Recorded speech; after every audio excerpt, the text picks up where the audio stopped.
মেয়েদের জন্য মেহেদি কোথায় কোথায় মাখা জায়েজ এবং পুরুষরা মেহেদি মাখতে পারবে কিনা, ইভেন নারী যখন মেহেদি মাখায় তার গোসলটা আসলে হবে কিনা, মেহেদি মাখার পরে তার অজু হবে কিনা। পাশাপাশি আজকাল দেখবেন অনেক বিউটি পার্লারে গেলে বিভিন্ন ডিজাইনের মেহেদি করে দেওয়া হয়, ডিজাইন করে করে ডিজাইনের মেহেদি করা জায়েজ আছে কিনা। পাশাপাশি আমরা এটাও জানবো হায়েজ কিংবা নেফাস অবস্থায় মেহেদি মাখা জায়েজ আছে কিনা। আর একটি বিষয় আমরা জানবো, মেহেদি মাখার পরে দুই একদিন পরে এই চামড়ার ভেতরে একটা আস্তরণ তৈরি হয়, একটা আবরণ তৈরি হয়। ফলে আমরা এটা প্রশ্ন করি অনেকেই যে এই জিনিসটা থাকার কারণে আমার অজু হবে কিনা কিংবা গোসল হবে কিনা। এটা আমরা হাদিস থেকেই জানবো। ঠিক আছে ইনশাআল্লাহ, জোরে বলেন ইনশাআল্লাহ। নাম্বার 1 প্রশ্ন হচ্ছে মেয়েদের জন্য মেহেদি মাখা জায়েজ আছে কিনা। এটা উত্তর হচ্ছে অবশ্যই জায়েজ আছে। মেয়েরা হাতে পায়ে মেহেদি মাখতে পারবে, কোনো সমস্যা নেই। আম্মা জান আয়েশা রাদিয়াল্লাহু তাআলা আনহা বলেছেন নারীদের জন্য সাজসজ্জার ক্ষেত্রে মেহেদি ইউজ করা জায়েজ, কোনো সমস্যা নেই। বাকি হ্যাঁ, ডিজাইন যে আমরা করি হাতে মেহেদি দেওয়ার ক্ষেত্রে মেয়েরা, এক্ষেত্রে একটি বিষয় মাথায় রাখতে হবে, ডিজাইন করা ইজ পারমিসিবল, এটা জায়েজ, এখানে কোনো সমস্যা নেই।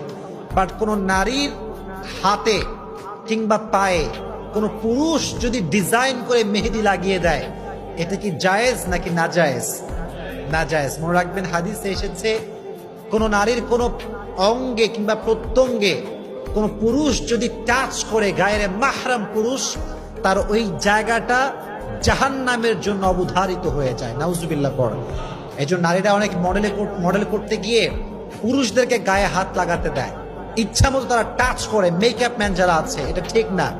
যেখানেই পুরুষ টাচ করবে নারীর জায়গাতে, বিয়ে ছাড়া হারাম ভাবে ওই চামড়াটা, ওই দেহটা জাহান্নামের জন্য অবধারিত হয়ে যাবে। এই জন্য পুরুষ কখনো নারীকে মেহেদি দিয়ে ডিজাইন করতে পারবে। আচ্ছা, এবার আসেন হায়েজ কিংবা নেফাস অবস্থায় মেহেদি মাখা জায়েজ আছে কিনা। জায়েজ আছে, মাখতে পারবে, কোনো সমস্যা নেই। কারণ একটা বিষয় মাথা রাখবেন, আমরা যে খাবারটা খাই এটা কি অপবিত্র না পবিত্র?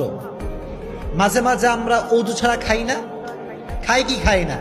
এখন যদি আমি বলি ভাই আমি তো না পাক, খাবার তো পাক, আমি কেমন করে খাবো? না, এইটা কোনো ম্যাটার না। খাবার পাক আমি না পাক, এটা কোনো ম্যাটার নয়। মূল ব্যাপারটা হচ্ছে আমি যা খাচ্ছি এটা জায়েজ আছে কিনা। এখন এই যে মেহেদি আমরা মাখছি, মেয়েরা মাখছে মেহেদি, আপনি পাক হন কিংবা না পাক হন, ডাজন্ট ম্যাটার। আপনি মাখছেন, আপনি শরিয়াহকে ফলো করলে এটা জায়েজ।